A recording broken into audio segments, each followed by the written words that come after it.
Hi, Gibaud.com, and today my 7 tips of photography advice for October 2024. So let's start. So first piece of advice, just before, I've activated the member area of my YouTube channel.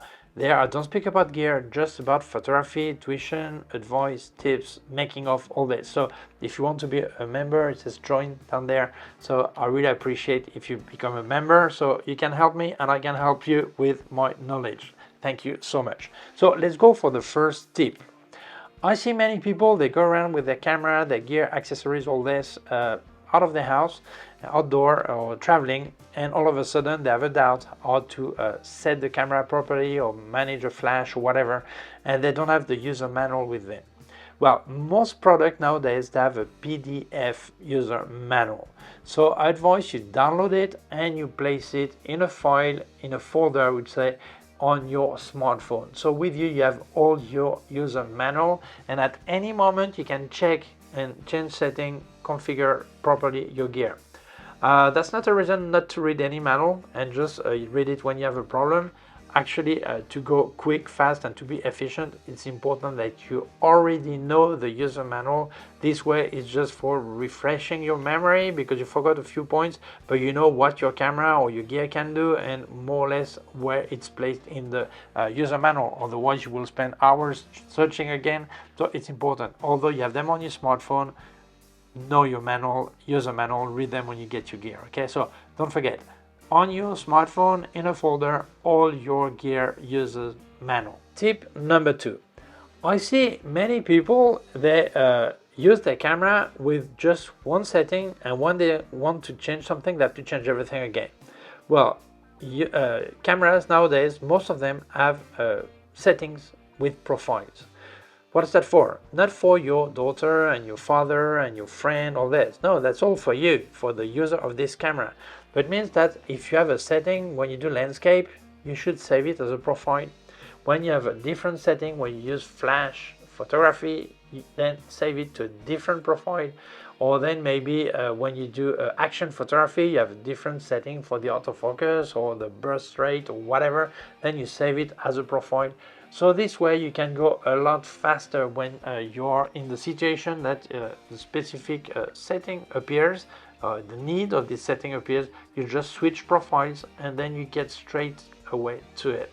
It doesn't mean you cannot fine-tune the profile after, but you save a lot of time. So all of a sudden I say, it goes for something of action. Yeah, you just change the profile and then you go quickly to what you need, or then you get indoor, it's different settings, and then straight you go to this. So use the profile.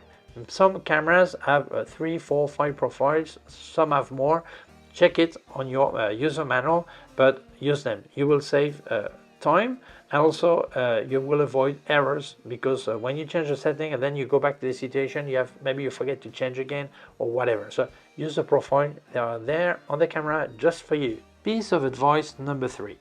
I see many people that do a reportage, can be a wedding, can be a birthday, whatever, and sometimes for friends, sometimes for client, doesn't matter. What I'm going to tell applies to any, very often more for people who do a social reportage, but well, I see they spend hours and hours and hours picking the best pictures. It takes hours. Be clever. Don't waste that time. It's a lot faster to remove bad pictures. Flash didn't work, or it was moved, or it was blurred for whatever reason. Then you throw away all these pictures. But then you stay with a lot more pictures than what you committed yourself. I mean, maybe you said, I will give you 150 pictures, and then doing this way you have 500, okay? But normally you don't retouch each picture one by one. You're not going to remove spots on the face, whatever. Normally you apply a look, a style to the whole batch, not just for one picture. So it doesn't really matter if you give 2 pictures of your client's cousin, one is like this and one is like that, instead of just one, and you spend 5 minutes deciding which one is best. And maybe the one you give is not the typical expression that person has. Normally this is the typical expression. give both and no problem. The important is not how many pictures you give, how much time you spend.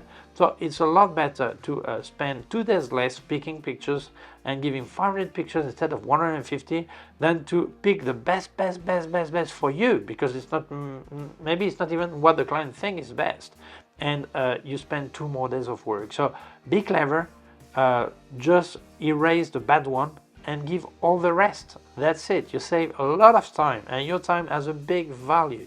Tip number 4. When you do a series of pictures, whether it's a wedding or birthday or street photography or portrait shooting, doesn't matter. Think as a series, not as unique pictures. If you make just one shoot, okay, you think just one picture, yeah, you think as a unique picture. But if you're going to make like portrait session with, I don't know, 20 pictures, think as a series. Why? Because you need to have harmony in what you do. In the style, the way you're going to edit the picture must be similar across the whole series, but also the way you take the picture, the framing, the depth of field, the composition, all this must be similar. So when I look at the series, it looks really that it goes together. I see so many people, they have like 100 pictures, and one is in black and white, one is color, one has a strange sky color, the other one has a really almost green sky color, because they just try to have different style on each picture, and that's a nonsense. I think it's important when a series, anyone looking at one of these pictures, when he finds another picture, knows that they go together. So it's important. Think as a series, not just when you apply a preset or a color style or whatever post-production treatment you do, or process you do. Not just that, when you take the picture also. So it's important. Think as a series. By the way, if you want to help me, if you're going to buy any gear, accessories, cameras, lenses, whatever, I've got affiliated links in the description. Thank you so much for using them. And by the way, with K&F Concept on their website, not Amazon, but on their website, you get a 10% discount if you use the code ERIC10. Tip number 5. I see many people, they make the pictures and then when they go home, they decide what to do with it. And that's not the way it should work. You should know when you make a picture what you will do with it regarding a post-production process. Will I give this look or that look, or apply this preset if you use preset? I'm not a fan of presets, but some people love them, so I respect that they like to use them. But still, this is something you decide when you make the picture.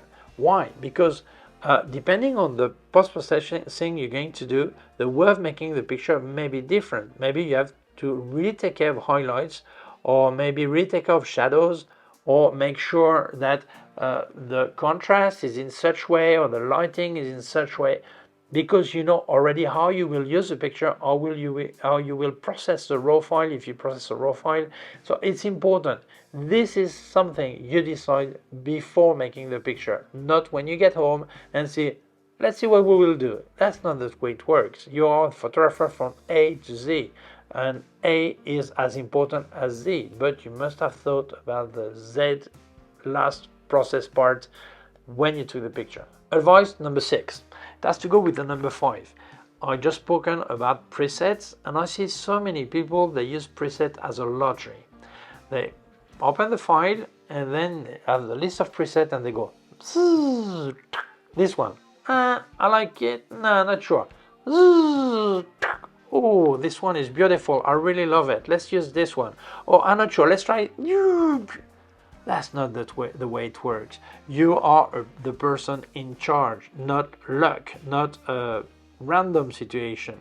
So when you're going to use a preset, you must know why you use this one, what for, in what condition, what situation, and this is something you decide. It's not down to luck, because otherwise, first, you have no style, because you have like 200 presets, you don't know which one will come out, and that's nonsense.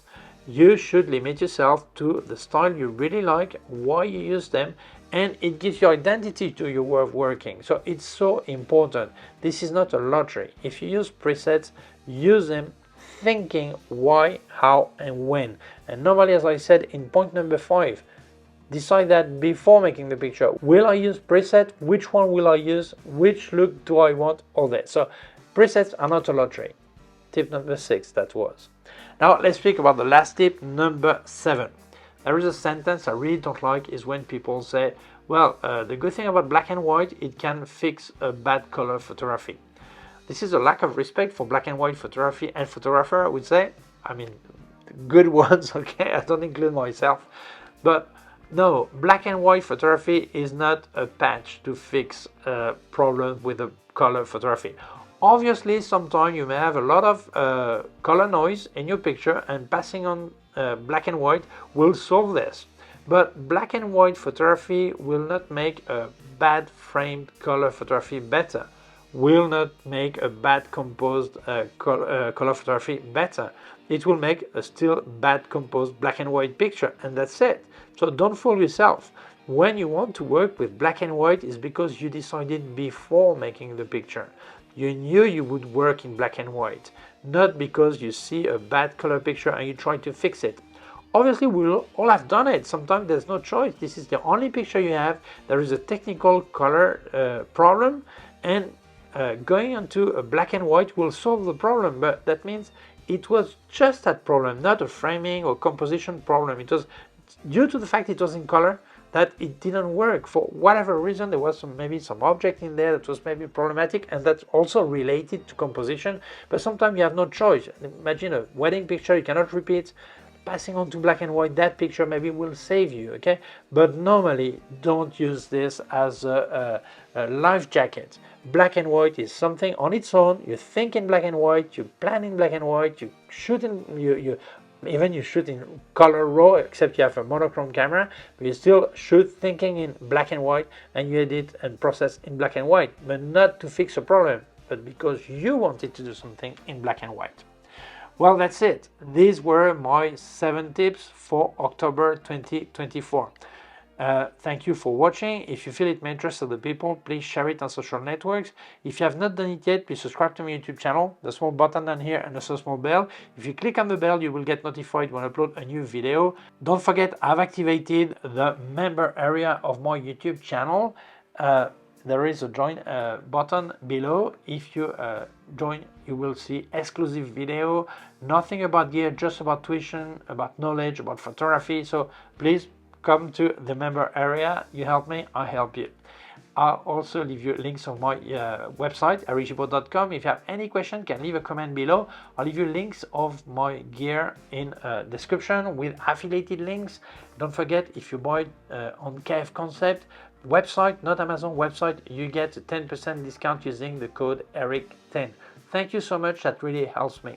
Also leave you link, more affiliated links, and also a link to my PayPal account in case you wanted to make a donation. Thank you very much, please take care of yourself and see you soon. Bye.